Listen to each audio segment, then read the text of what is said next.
그래서 이 복음은 우리에게 생명을 주는 말씀이다.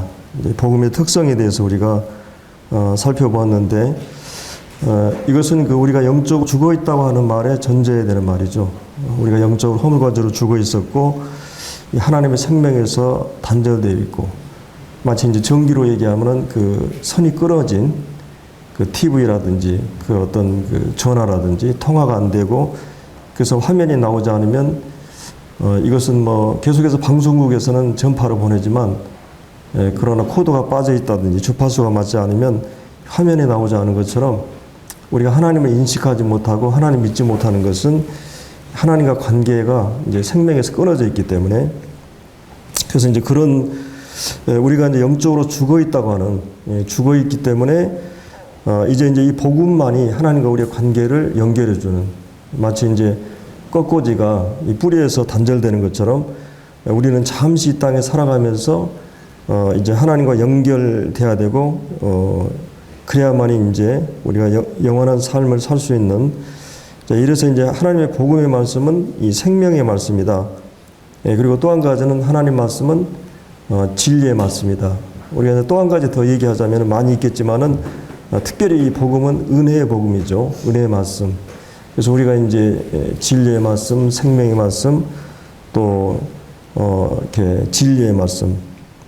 그래서 사실은 모든 사람들은 진리를 다 추구하고 있죠. 무엇이 진리인가? 또 많은 철학자들이나 종교인들이 과연 우주라든지 인간이라든지 이런 모든 것에 대해서 나름대로 어떤 고민이 있고, 그래서 이제 삶의 의미를 생각하고 찾게 되는데, 그러나 이제 복음 안에 이런 모든 진리들이 하나님에 대한, 인간에 대한, 또 하나님과 인간 관계를 해결할 수 있는 이 복음의 진리가 이제 이 말씀 안에 있습니다. 그래서 우리가 이제 생명의 말씀, 그들에게 이제 천사들이 혹은 주님이 사도들에게 분부한 것은, 가서 철학을 전해라, 사상을 전해라, 이데올로기나 이념을 전해라, 도덕이나 윤리를 전해라, 그렇게 말하지 않았어요. 주님 분명히 이 복음, 생명의 복음을 전하라고, 바로 그래서 교회의 사명은 바로 주님이 명령하신 말씀대로 이 복음을 전하는, 그 일을 위해서 그들은 이제 이 감옥에서 기적적으로 이렇게 끄집어내서 성전으로 가서 그들이 이제 복음을 전하게 됩니다. 그래서 이제 거기에 이제 또 다시 이제 공회 앞에 서게 되죠. 거기 이제 27절에 나오는, 그래서 이제 또 이렇게 신문을 받게 되는데, 그리고 이제 다시는 이 이름으로 말하지 말라고 그랬는데 너희가 예루살렘에 가득하게 한다. 이 사람의 피해에 대해서 우리에게 돌리고자 하느냐. 그래서 이제 그들이 사도들을 핍박하는 이유 가운데 하나가 시기심 때문에, 우리 17절에 나왔던 그들의 마음에 시기가 가득하여, 굉장히 그들은 냉정하고 지성적이고 굉장히 논리적이고 이런 사람들이었는데, 그들은 지성의 문제보다는 중심, 마음에서 일어난 시기심을 이렇게 어떻게 할 수 없었던 거죠. 분명히 그들 안에는, 교회 안에는 영적인 생명이 있었고, 기적이 나타나고, 사람들이 변화되는 역사, 이걸 어떻게 할 수 없는 거예요. 그들 안에는, 종교인들에게는. 그런 것들을 보고 이제 마음에 시기가 나서 그들은 이유 없이 핍박하게 되고, 그 다음에 또 한 가지는 거기 28절에 나오는 하반절에 이 피를 우리에게 돌리고자 하느냐. 그래서 이제 사실 예수님 십자가에 못 박힌 것은 그가 하나님의 아들이고 메시아라고 한다면, 바로 그것은 굉장한 무서운 그런 죄가 되니까. 그리고 이제 또 한 가지는 32절에 나왔던 바로 우리가 이 일의 증인이다. 바로 이분이 메시아하고 하나님의 아들 되심에 그분이 부활하시고 이런 쭉 얘기하면서, 그래서 이제 우리가 그런 것들을 쭉 살펴봤는데, 오늘은 이제 예수님 이 복음의 내용에 대해서 좀 더 이렇게 한 번 더 이렇게 또 좀 살펴보고자 합니다. 특별히 이제 30절부터 31절에 나오는 이제 복음의 내용은 이제 크게 예수님의 죽으심, 예수님 십자가에 나무에 달아 죽임 당하시고, 또 우리의 조상 하나님이 예수님을 살리시고 부활하시고, 그 다음에 이제 31절에 나오는 회개함과 죄사함, 그리고 예수님을 그 오른손으로 높이사 임금과 구주로 삼으셨다. 이런 부분에 대해서 이제 함께 살펴보겠습니다.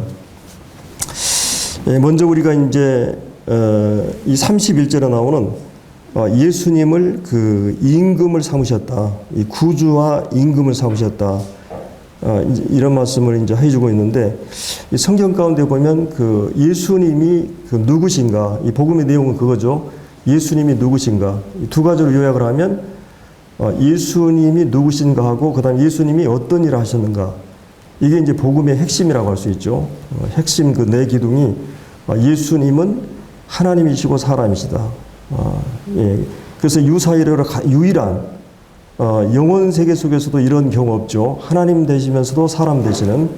그래서 이제 예수님께서 이렇게 이런 조건을 갖춰야만이 우리 죄 문제를 해결할 수 있는 이런 분이기 때문에, 그래서 이제 예수님이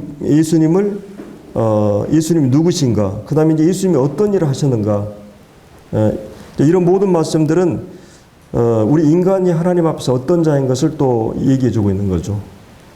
인간에게는 가장 고질적인 문제인 바로 이 죄 문제, 하나님 앞에서 우리가 어떤 자인가를 자이기 때문에 주님이 그 일을 하셔야만 했고, 또 그 일을 하시기 위해서 그런 조건을, 자격을 갖춰야 되기 때문에 바로 예수님께서 하나님 되시고 사람 되시고, 또 주님은 이 땅에 오셔서 바로 십자가에서 우리를 위해서 달리시고 다시 부활하신 것을 볼 수 있습니다.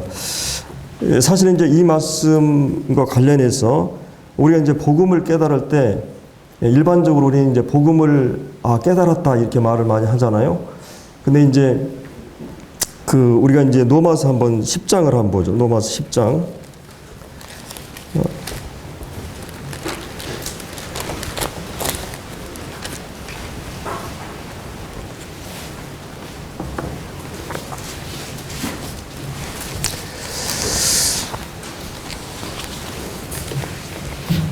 10장 9절 10절을 우리 함께 읽어보겠습니다. 자, 시작. 내가 만일 내 입으로 예수를 주로 시인하며 또 하나님께서 그를 죽은 자 가운데서 살리신 것을 내 마음에 믿으면 구원을 받으리라.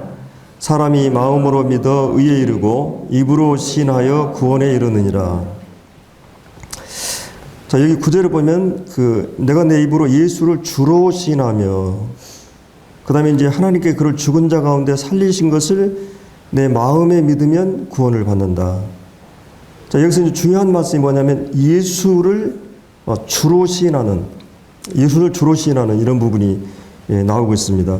그리고 또 한 가지는 예수 그리스도께서 죽은 자 가운데서 살리신 것을 그 마음에 믿으면, 그리고 10절에서는 이것이 이제 마음으로 믿고 그 다음에 이제 입으로 시인하는 이런 과정들을 말씀해 주고 있습니다. 사실은 이제 예수님이 주라고 하는, 아까도 이제 얘기했지만은 예수님이 구주와 임금 삼으셨다 이런 말씀이죠. 그리고 이제 우리가 2장부터 쭉 사도행전의 이제 메시지를 보면은 예수님이 주되심에 대해서 쭉 얘기를 합니다. 우리가 이제 사도행전의 이 복음 전하는 메시지들을 쭉 보면 예수님이 왕되심, 주되심에 대한 강조가 많이 나타나고 있는 걸 볼 수 있어요. 그래서 이제 이런 부분을 한번 우리가 쭉 한번 살펴보죠. 원래 구약에서 보면은 여호와라는 말이 스스로 있는 자, 여호와라는 말이 주라는 말입니다. 이 히브리어로 그들은 이제 여호와라는 이름을 부르지 않고 아도나임 해서 나의 주님 이렇게 이제 불렀었죠. 그래서 이제 이런 예수님이 주되심에 대해서 특별히 이 고전적인 성경은 우리 요한복음이라고 할 수 있죠. 요한복음에서 예수님이 주되심에 대해서 제가 주일날도 잠깐 언급했지만은 요한복음 자체는 예수님이 하나님의 아들 되시고 예수님이 하나님 되심을 선포하는 말씀입니다. 구약에서 마치 예수님 나는 스스로 있는 자다 이런 선포와 비슷한 나는 포도나무다, 나는 생명의 떡이다. 하나님만이 할 수 있는 선포들을 7번인가 이렇게 하십니다. 그리고 이제 아브라함이 나기 전부터 내가 있느니라. 거기 있느니라는 시제가 현재 시제예요. 과거도 현재도 미래도 하나님은 항상 현재로 존재하시기 때문에, 그래서 요한복음 전체는 예수님이 하나님 되심의 선포를 하셨고, 그다음에 하나님 되심의 기적을, 표적을 쭉 이렇게 보여주고 있는 게 요한복음이죠. 1장 1절부터 쭉 그 예수님이 하나님으로부터 출발하는 영원 전에 태초에 하나님 말씀이 계시니라 이렇게 시작하는 것을 이제 쭉 볼 수가 있습니다. 그리고 이제 우리가 잘 아는 이 골로새서에도 이 골로새서 전체가 예수님의 주되심을 강조합니다. 내가 예수를 주로 삼았으니 그 안에 행하되 2장 7절인가 그런 말씀이 있고 우리가 이제 1장에서는 그가 구원의 주, 이 교회의 주가 되신다. 또 2장에서는 믿음의 주가 되신다. 또 3장에는 이 만유의 주가 되신다. 그리고 4장에는 선교의 주가 되신다. 그래서 이 골로새서 전체는 예수님의 주되심에 대해서 특별히 이제 영주주의 이런 이 잘못된 사상이 그 교회 안에 들어오고 있었기 때문에 예수님의 주되심을 쭉 강조를 해주고 있습니다. 우리가 이제 여기를 손을 놓고 골로새서 1장을 한번 잠깐 볼까요? 골로새서 1장.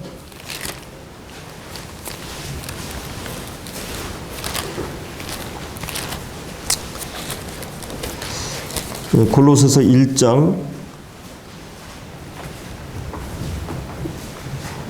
이제 13절 그가 우리를 흑암의 권세에서 건져내사 그의 사랑의 아들의 나라로 옮기셨으니 그 아들 안에서 우리가 속량 곧 죄 사함을 얻었도다. 그는 보이지 아니하는 하나님의 형상이요 모든 피조물보다 먼저 나신 자시니. 제가 이제 이 본문에 대해서 한번 골로새 강의할 때 이렇게 설명을 했었는데 여기 보면 이제 모든 피조물보다 먼저 나셨다. 그러니까 이제 예수님이 모든 피조물보다 먼저 나셨다. 이게 이제 약간의 지방교회라든지 혹은 여호와증인 같은 경우는 예수님을 이제 최초의 그 피조물로, 그러니까 이제 천사들 보면 7 천사장들이 나오는데 에녹서 이제 외경 성경에 보면 이렇게 이제 나오는 그런 그 천사들 가운데 한 분으로 예수님을 이렇게 주장하는 이단들이 있었어요. 그래서 이제 여기서 나오는 이 피조물이란 말은 그 피조물보다 먼저 나셨다고 했을 때는 16절에 바로 이어서 그분이 창조자로서 선언하기 때문에 원래 이제 그 원어상에는 15, 16절이 그 인언해가지고 이유를 설명하는 그 전구절을 설명하는 그런 이 의미가 있거든요. 그래서 이제 여기서 얘기하는 그 먼저 나셨다고 하는 말은 그 장자의 개념이 있습니다. 어떤 그런 그 장자, 으뜸이라는 의미가 있고 또 대표성 의미예요. 그래서 이제 예수님이 그 모든 주님이 이제 육체를 입으시고 너는 내 아들이라 내가 너를 낳았다 했을 때 예수님이 육신을 입으시고 이 땅에 오셨을 때 그 말씀을 사용하셨죠. 그가 이제 히브리서에 보면은 그를 위해서 한 몸을 예비하셨다. 히브리 10장에 보면 하나님께서 영원 전에 그 성육신 하셨을 때 입을 그 몸을 하나님께 예비하셨다는 그런 말씀이 있어요. 그래서 이제 예수님이 이제 성육신 하셔서 이 몸을 입고 이 땅에 오셨는데 최초의 피조물로서 특별히 이제 이스라엘 민족의 장자는 특별한 권한이 있었어요. 이 재산도 이렇게 2배 이상 이게 물려받기도 하고 이 제사권이나 제사장 권한이나 또 재판권이 있었어요. 굉장히 권한을 가지고 있었고 그래서 이제 이 모든 창조물보다 최초로 이렇게 이제 예수님이 피조되었다 이런 말이 아니고 예수님이 창조를 위해서 최초로 등장하신 거예요. 여러분이 이 창세기 보면 예수님이 이제 천지 창조하기 전에 최초로 뭐가 나와요? 빛이 나오죠. 하나님께서 모든 것 가운데 가장 먼저 빛을 창조하시고 그 빛에 의해서 모든 것이 이제 마치 어둠의 빛을 밝히고 이 작업을 하듯이 예수님이 말씀으로써 이 말씀과 성령을 통해서 이 창조가 하나님에 의해서 이루어지는데 바로 이제 하나님이 가라사대 하나님이 말씀으로 명하시니까 그 혼돈과 공허와 그 흑암이 했던 모든 것들이 이제 거기에 이제 그 생명이 들어가고 이런 걸 볼 수가 있죠. 그래서 성경적으로 보면 항상 이 땅은 이 사람의 육신과 관련돼 있어요. 마치 땅이라고 하는 것은 그 존재 자체로 아무것도 해낼 수 없어요. 하나님 거기 식물을 주시고 동물이나 사람 모든 것을 생명을 거기에다 하는 것처럼 진흙과 같은 우리 육체 안에다가 하나님의 영이 들어야만이 되듯이 바로 이제 이와 똑같은 원리가 거기 이제 18절에 그런 몸인 교회의 머리라 그가 근본이시오 죽은 자들 가운데 먼저 나셨다. 여기서도 창조를 위해서 아들이 먼저 나셨어요. 그래서 아들을 중심으로 해서 아들을 통해서 하나님께서 아들이라고 하는 말씀을 통해서 모든 창조가 이루어집니다. 그분에서 창조가 이루어지고 유지되고 그분을 위해서 창조돼요. 그러니까 이제 모든 만물의 으뜸이 되시고 중심이 되기 위해서, 그리고 구속에 있어서 먼저 나셨다. 여러분이 이제 예수님이 부활했을 때 나셨다고 표현하잖아요. 마치 아기가 그 자궁 속에 있다가 새로운 세계에 나신 것처럼 예수님은 최초의 이 부활의 생명으로서 나신 거예요. 그리고 이제 우리도 그 아들 안에서 이 거듭나게 됨으로써 이제 아들 안에서 이 아들들이 계속 낳게 된 것이에요. 그래서 예수님 맏아들 혹은 이제 그 최초의 첫 열매라고 이렇게 말씀하시죠. 부활의 첫 열매라고. 예수님 이후로 모든 그 열매들이 우리가 맺혀진 거죠. 그래서 이제 한 생명 한 생명을 얻어서 하나님께서 나라를 이루시고 이렇게 왕으로서 통치하기 위해서 교회의 머리가 되기 위해서 주님이 이제 최초로 이제 부활하셨어요.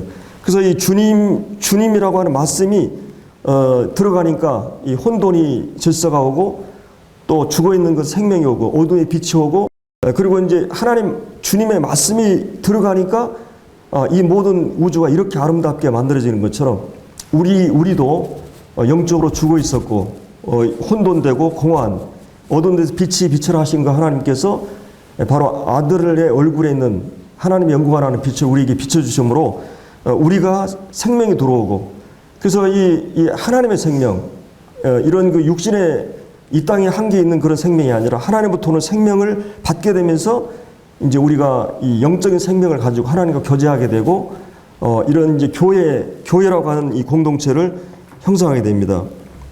그래서 이제 거기 18절에서도 이는 친히 만물의 으뜸이 되려 하시며 아버지께서 모든 충만으로 예수 안에 있게 하시다.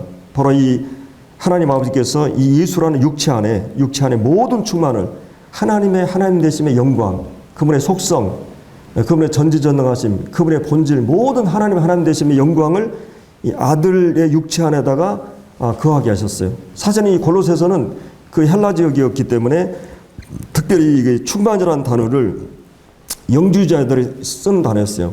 특별히 그 우주 가운데 어떤 그 빛의 세계, 영적인 세계로 진입하기 위해서 그들은 뭔가 이 육체를 학대하고 깨우면서 그들 영적인 세계로 들어갈 수 있다고 생각했던 거죠. 근데 이제 바로 이 예수 안에 모든 충만이, 마치 이거는 제가 여러 번 이 예화를 들지만은 컵 속에다가 지구에 있는 모든 물을 담을 수가 없는데 바로 하나님께서 이 세포에다가 어마어마한 정보를 집어넣듯이 바로 이 예수님의 몸 안에다가 우주도 담을 수 없는 하나님의 영광을 그 안에 담아놔가지고 예수 안에 모든 충만이 있다는 것이에요. 그리고 그 충만한 데서 받으니 은혜더라. 이 교회는 그분의 충만으로부터 받게 되는 거죠. 교회의 머리가 그리스도니까 그리스도라고 하는 모든 하나님의 영광스러운 이 충만을 교회는 받게 됩니다. 그래서 이제 여기서 이렇게 이 창조의 장자, 그리고 이제 이 교회의 장자로서, 그래서 이제 성령님이 오순절날 오심으로써 성령님이 우리 안에 내주하시고 교회 안에 들어가면서 이제 마치 원창조 때 일어났던 모든 일들이 재창조 안에서 이렇게 나타나고, 그리고 그분이 들어가는 곳에 생명이 나타나고 놀라운 그런 살아있는 생명이 나타나는 걸 볼 수가 있습니다. 그래서 이제 이런 피조물의 이제 장자로서 이렇게 하셨는데, 우리가 이제 다시 로마서 10장으로 이제 가세요. 그래서 이제 히브리서에서도 그분을 이제 모든 그 만유의 후사로 세우셨다, 이렇게 말씀하고, 에베소서에도 보면 에베소서 9장 1장 10절에 보면 그리스도 안에서 모든 것이 통일이 되는, 하늘과 땅에 있는 모든 것이, 그러니까 마치 여러분들이 이 세포 안에가 우주가 들어가 있다 그러죠.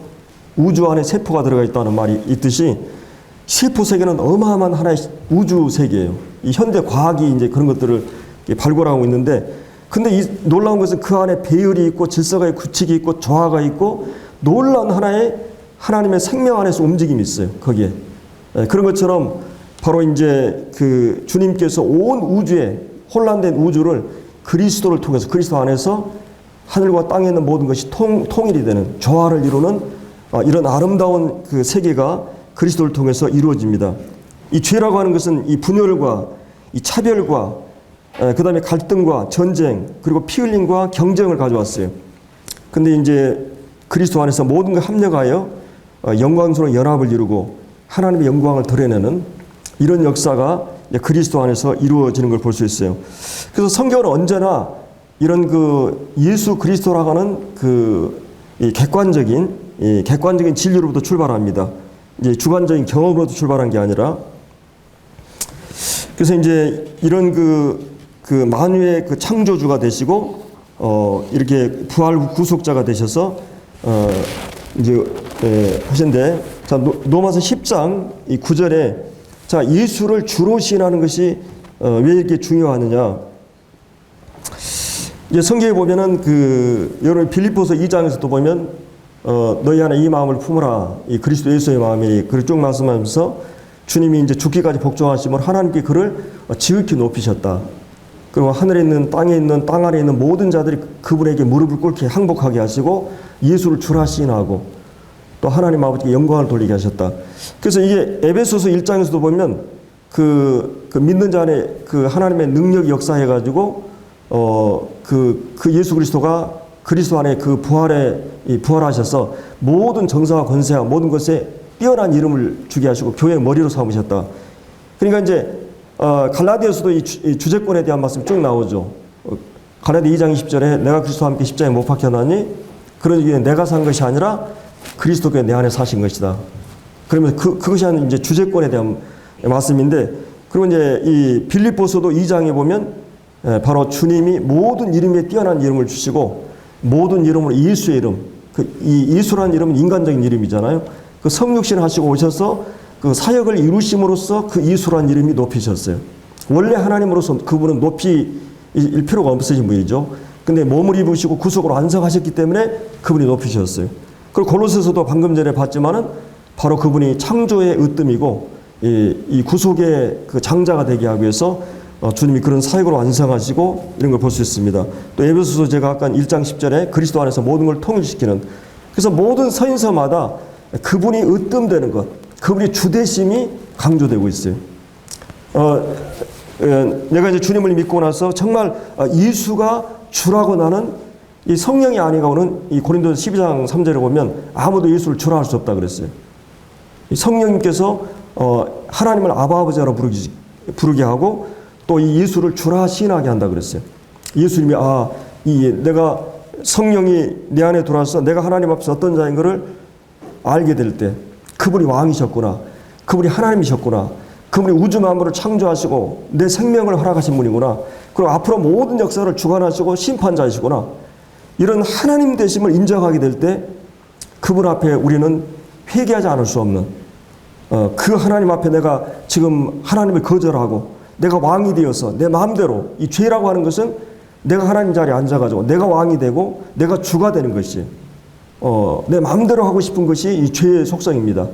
근데 바로 예수님을 내가 왕으로 모시지 않는 그 죄에 대해서, 그래서 이제 성령이 하나님 앞에서 나를 알게 해요. 그러니까 회개라고 하는 것은 내가 누구인가를 알지 않으면 절대 회개가 일어나지 않아요. 내가 지금 뭔가 이렇게 그 길을 가는데 잘못된 길로 가면 잘못됐다고 하는 인식해야만 되는 거예요. 내가 누군가 관계가 어려웠는데 내가 이제 뭔가 잘못됐다고 하는 사람이 다시 화해할 수가 있는 거예요. 뭔가 내가 잘못된 가치, 예를 들어 이단에 빠졌다든지 아니면 내가 공산주의 빠졌다든지 히틀러 같은 잘못된 이념에 빠졌다든지, 그 잘못된 이념이 잘못된 이 사상이라고 하는 것이 어마어마한 죄를 범하게 돼 있어요. 잘못된 걸 인식해야만이 내가 하나님 앞에 잘못된 길에 섰구나, 내가 하나님의 죄인이구나, 내가 누구인가를 알기 전까지는 절대 회개가 이루어지지 않아요. 그래서 성령님이 여러분들이 이제 구원받고 나서도 그러지만 구원받기 전에 다들 개인적인 고민을 해요. 이 교파 같은 데 가보면 여러분들이 그런 고민을 별로 안 하잖아요. 당신 구원받았어요? 언제 구원받았어요? 어떻게 구원받았어요? 어떤 말씀으로 구원받았어요? 저 구원 확신이 있어요? 많은 질문을 우리가 해요. 그래서 이 스스로 고민을 해요. 구원받고 나서도 고민해요. 진짜 내가 구원받은가? 여러분의 두려움도 있고, 이 불안함도 있고, 이런 마음의 어떤 이 괴로움도 있고, 여러 가지 형태로 내 마음이 시달림을 받게 되고, 그것이 성령의 역사일 수 있어요. 물론 사단도 성도들이 그런 할 수 있지만 한 가지 분명한 것은 내가 과연 하나님 앞에 이게 왜 그러냐면 하나님이 살아계시고 성경이 진리고 역사는 이제 분명히 천국과 지옥이 있는 거고 이런 작은 믿음이 우리 안에 생겼기 때문에 내 마음에 그런 마음이 일어나는 것이죠. 만약 이런 게 전혀 없다 나는 그건 정상이 아닐 수 있어요. 오히려 더.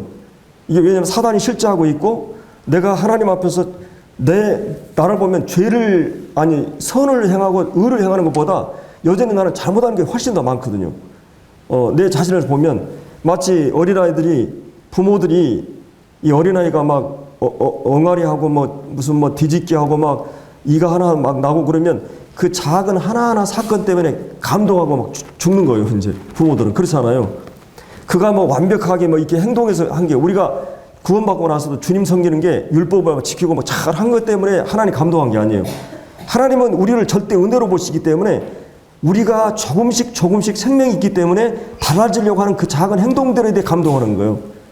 우리가 사실 우리 자신을 보면 얼마나 넘어지고 실수하고 하나님의 절대적인 평가 앞에서 나는 하나님 앞에 늘 죄책감 것을 이렇게 사로잡을 수밖에 없는 자예요. 내 엄격의 나를 보면 그렇기 때문에 그런 갈등을 할 수밖에 없는 거예요. 이런 부분에 있어서. 근데도 이제 주님이 나의 상태를 보거나 내가 살아온 삶을 보거나 환경을 보거나 모든 걸 봐도 정말 내가 구원받은 사람 같지 않을 정도로 내가 심각해질 수가 있어요. 근데 항상 우리가 예수 그리스도의 사역의 완성을 보기 때문에 그것에 근거해서 우리가 항상 하나님께 나아가는 거예요. 가인이 자기의 어떤 행동이나 이런 것이 아니라 아벨처럼 재물의 근거에서 우리가 하나님께 나아가는 거죠. 그걸 하나님은 보시고 우리를 의롭다 하시고 그렇기 때문에 이제 여기서 이제 이런 주님이 친히 자신이 주이심을 선포했어요.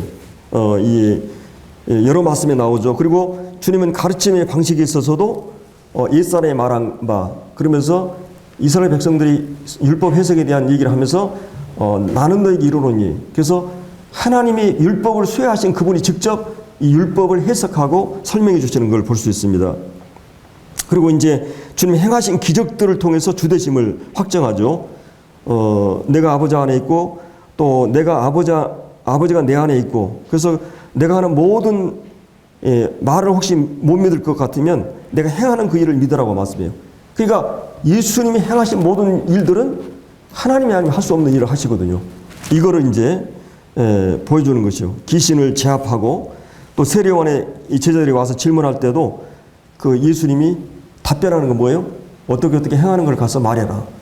이건 하나님이 아니면 할 수 없는 일들을 쭉 말하고 있는 걸 볼 수 있습니다. 그래서 이제 여기 로마서 이 10장 9절에 나오는 바로 이 예수가 주로 시인하는 거 이렇게 중요합니다. 예수님이 주 되신다. 임금 되신 그분을 왕으로 삼으셨다. 물론 그분이 이미 왕이셨지만은 구속을 완성하시고 그분을 하나님이 그걸 높이셨어요. 구속의 주, 만유의 후사, 만유의 주, 만유의 으뜸으로 모든 것에 하늘과 땅의 모든 권세를 그분에게 주셨어요. 이제 그분이 왕이 되시고 대통령 당선하면 그분이 모든 권력이 집중되는 것처럼 하늘과 땅의 모든 권세가 그분의 손에 지게 된 것이죠. 그래서 주님이 그렇게 선포하신 겁니다. 제자들에게. 너희는 가서 모든 족속으로 제자 삼아라. 그러니까 내 자신의 능력을 봐도 구원받지 않은 저 사람을 봐도 내가 전도하면 아무것도 안 될 것 같아요. 제가 요즘 와서 전도할 때도 막막하다는 말이 너무나 많았어요. 막막하다. 그렇게 전도해도 이 사람이 구원받을까 막막할 때가 많았어요. 근데 우리는 절했을 뿐이에요. 그리고 혹시 그 사람이 영적인 눈을 뜨고 귀가 열려가지고 야 주님이 정말 주님이구나. 구원받은 성도가 있다면 그 주님의 역사예요. 우리가 전도하는 그런 걸 많이 느껴요. 하나님이 그 안에서 역사하지 않으면 사람은 변화되지 않아요. 그래서 이런 이 주님의 주되심에 대해서 말하고 있고 또 한 가지 구절에 보면 그분이 죽은 자 가운데서 살리신 것. 바로 이 부활은 역사적 사실이고 주님의 빈 무덤, 이 사범석에 다 기록을 하고 있습니다. 그리고 주님이 12제자, 70인 제자, 또 120명, 그리고 500의 형제, 여러 이 엠마오 두 제자, 이 열 몇 번 정도를 직접 주님이 나타나셨고, 그래서 이 초대교회의 메시지 핵심은 바로 이 부활을 증거하신 것입니다. 부활이 없다면 우리가 죄사함도 받지 못하고 또 우리가 그 믿음도 헛것이고 전파하는 거 헛것이고 또 우리가 죽은 자들이 망하고 우리가 다시 부활하지 못하는, 그리고 이 부활이 없다면 예수님이 주장한 모든 것이 거짓이 되고, 왜냐하면 예수님이 공생애 동안에 제가 부활할 거 말씀하셨기 때문에, 구약에도 이 메시아가 부활할 거 말씀했지만 예수님이 공생애 동안에 부활에 대한 언급을, 죽은 지 살면 부활할 거 여러 번 언급하셨기 때문에 예수님이 그 거짓말쟁이가 되는 거죠. 그리고 그분이 가르침, 또 그분의 모든 것들이 하나님 아들 되심이 다 거짓으로 드러날 수 있습니다. 그래서 이제 예수님이 다시 부활하셨어요. 그리고 이 땅이 우리 그 그리스도인의 삶의 전부라면 이 세상 가운데 가장 우리가 불쌍한 자가 되는 것입니다. 그래서 이제 주님께서 이렇게 그 부활하셨다고 하는 것은 여기서 바로 이 예수님이 성육신하신 진리와 그 다음에 예수님이 그 육체로 오신 모든 진리들이 함축해 있는 말씀이죠. 그래서 이제 주님이 왜 죽으셨는가? 그것은 바로 우리의 이 죄 때문에. 그래서 구약은 크게 두 가지, 율법을 통해서, 하나님의 율법이라는 거울을 통해서 하나님 앞에 내가 죄인인 것을 깨닫게 하는 일이에요. 율법의 기능은, 하나님 율법을 주신 가장 중요한 목적은 이것은 지킬 수 없구나. 그러니까 율법을 제대로 지켜보려고 하는 사람은 양심선을 할 수밖에 없어요. 이거는 죽었다 깨어나도 내가 안 됐구나. 죽었다 살아나야 돼요.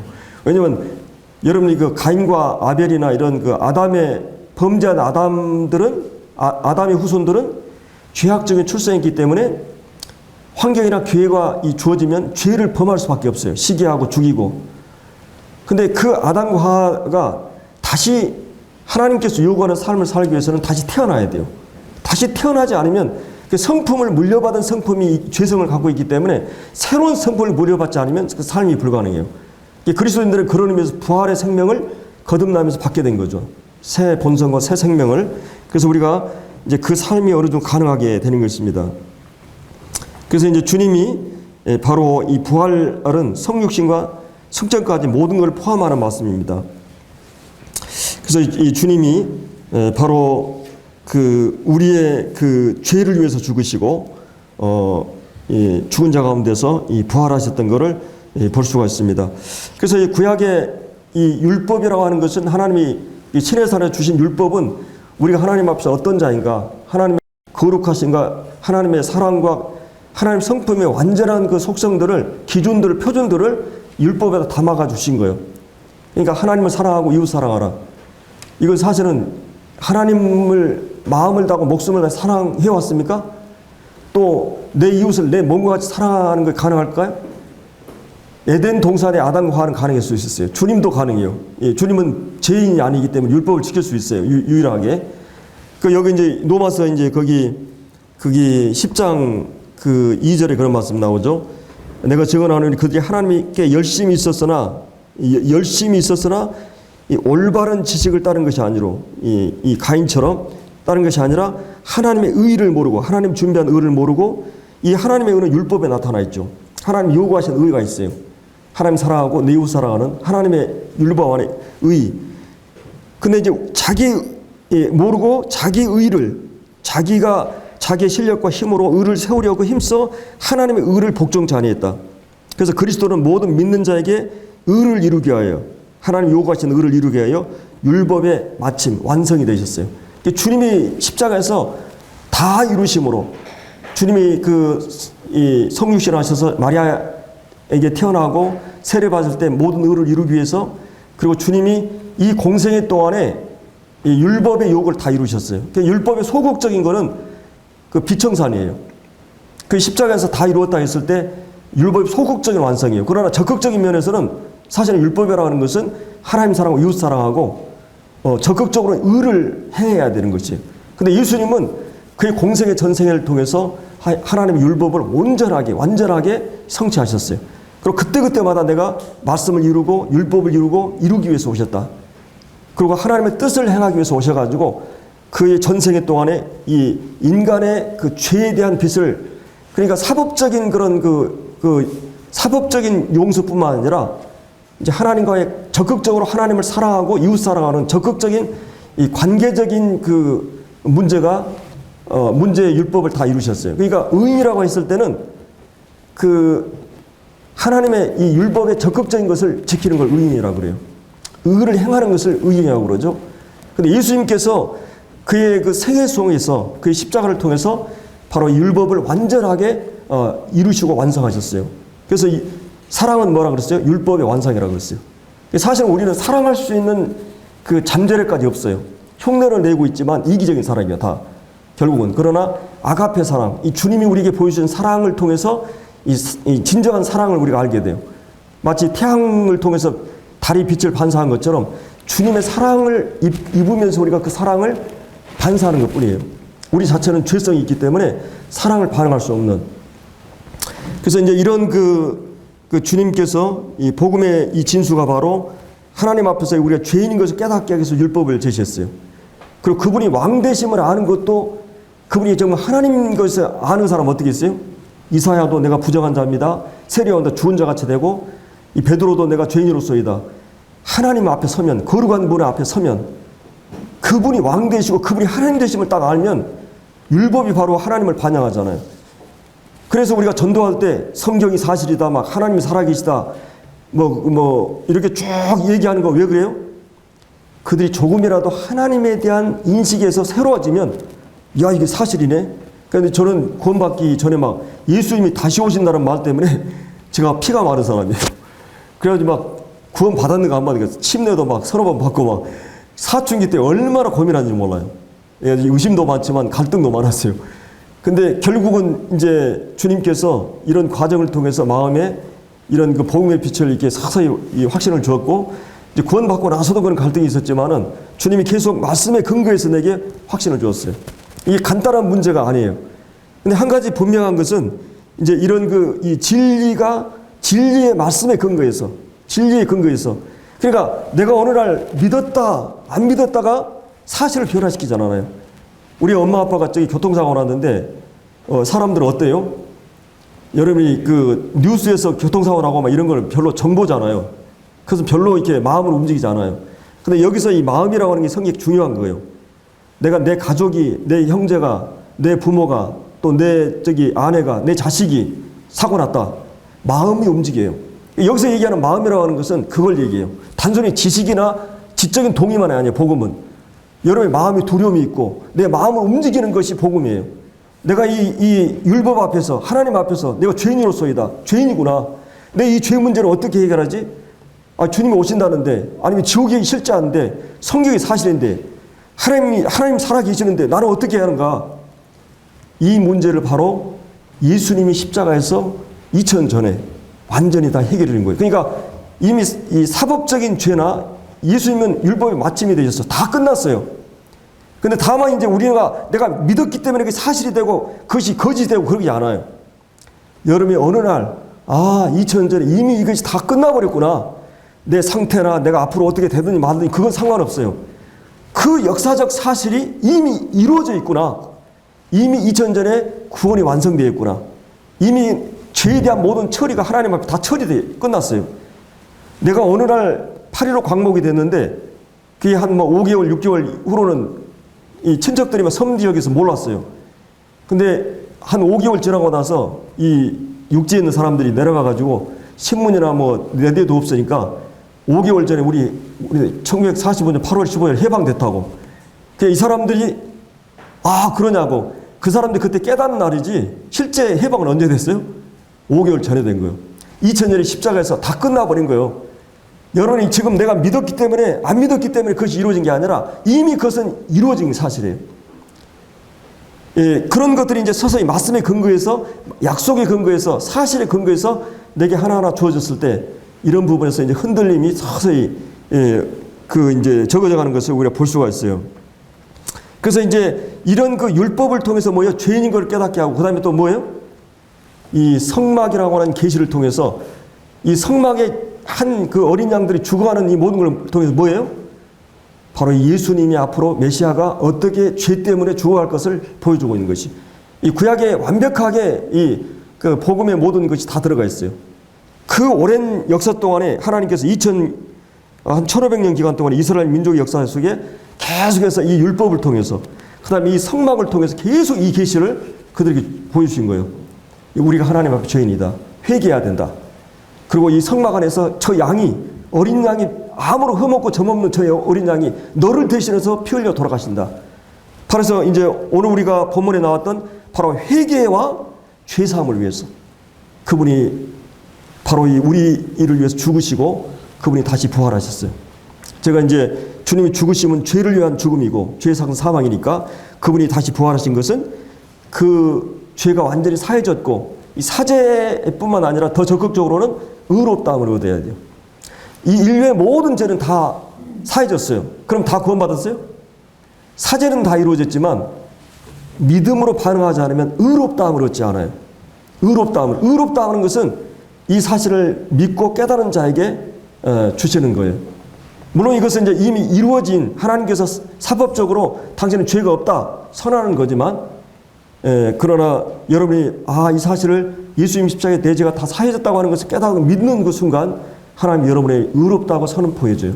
내가 의로워져서가 아니라 하나님께서 예수님의 사역을 통해서 근거로 해서 여러분을 의롭다고 선포해 줍니다. 그래서 이제 우리가 마치 죄수복을 벗고 그다음에 그리스도의 옷을 의의 옷을 입는 것 같아요. 바로 그 실혼 그 결혼식에서 예복을 입지 않을 때 버림을 나가잖아요. 바로 이 믿음으로 그리스도를 믿는. 그래서 소극적으로는 우리가 죄를 사해졌지만 적극적으로 우리가 의롭다함을 얻었어요. 하나님 앞에 이제 당당히 설 수 있는 이렇게 된 거죠. 그렇게 해서 이제 우리가 이제 어느덧 시간이 다 갔네. 우리 다시 본문으로 돌아와서